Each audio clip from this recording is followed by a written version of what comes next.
సుబ్రహ్మణ్యం గారు, మలబద్ధకం సమస్య నివారణకు యోగాలో ఉన్న పరిష్కార మార్గాలేమిటో వివరిస్తారండి? యోగాలో ఉదరాకర్షణాసనం, విపరీత కటి చక్రాసనం చాలా బాగా ఉపయోగపడుతుంది. ఉదరాకర్షణ ఈ క్రియ సాధన చెయ్యడానికి ముందుగా సుఖాసనంలో సౌకర్యవంతంగా కూర్చోవాలి.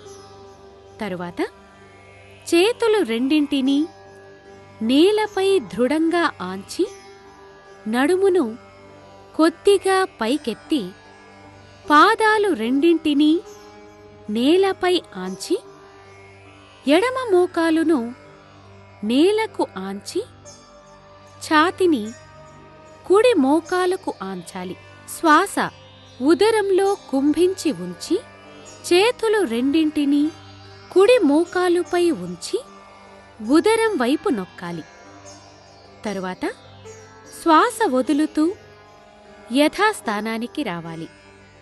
ఇప్పుడు కుడి మోకాలును నేలకు ఆంచి శ్వాస లోనికి పీలుస్తూ ఛాతిని ఎడమ మోకాలుకు ఆంచి రెండు చేతుల్ని ఎడమ మోకాలుపై ఉంచి ఉదరానికి నొక్కాలి.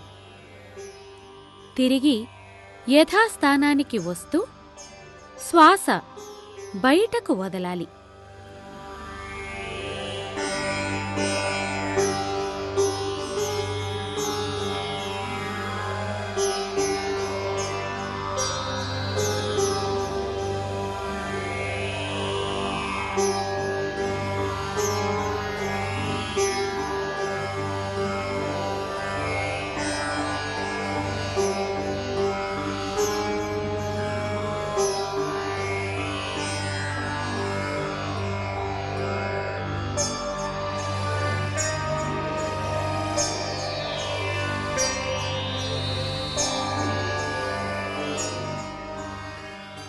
ఇలా ఈ క్రియ రోజు 5 నుండి 10 నిమిషాల పాటు సాధన చేయవచ్చు.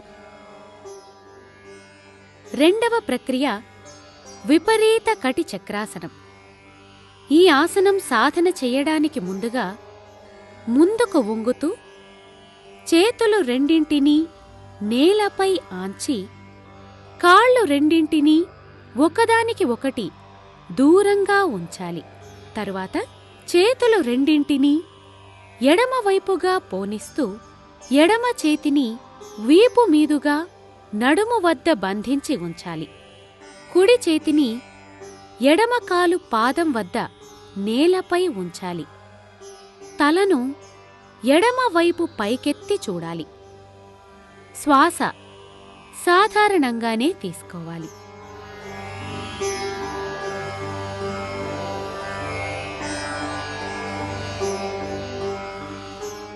ఇలా ఈ భంగిమలో కొంత సమయం ఉండి తిరిగి రెండు చేతుల్ని కుడివైపుగా పోనిస్తూ కుడి చేతిని వీపు మీదుగా నడుము వద్ద బంధించి ఉంచాలి. ఎడమ చేతిని కుడికాలు వద్ద నేలపై ఉంచాలి. తలను కుడివైపు పైకెత్తి చూడాలి. శ్వాస సాధారణంగానే తీసుకోవాలి. ఇలా ఈ భంగిమలో కూడా కొంత సమయం ఉండి నెమ్మదిగా యథాస్థానానికి రావాలి.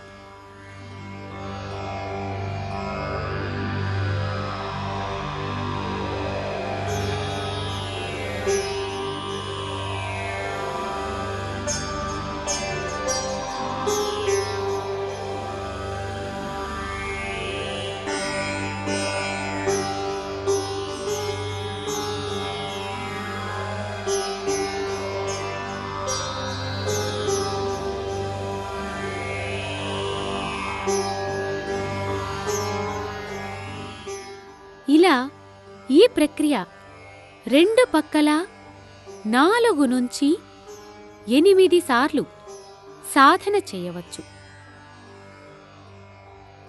ఈ విధంగా ఉదరాకర్షణ, విపరీత కటి చక్రాసనం సాధన చేయటం ద్వారా మణపుర చక్రం వద్ద ఒత్తిడి కలిగి జీర్ణ వ్యవస్థలో పేరుకుపోయిన అపాన వాయువులు నశించి మలబద్ధకం సమస్య నివారించబడుతుంది.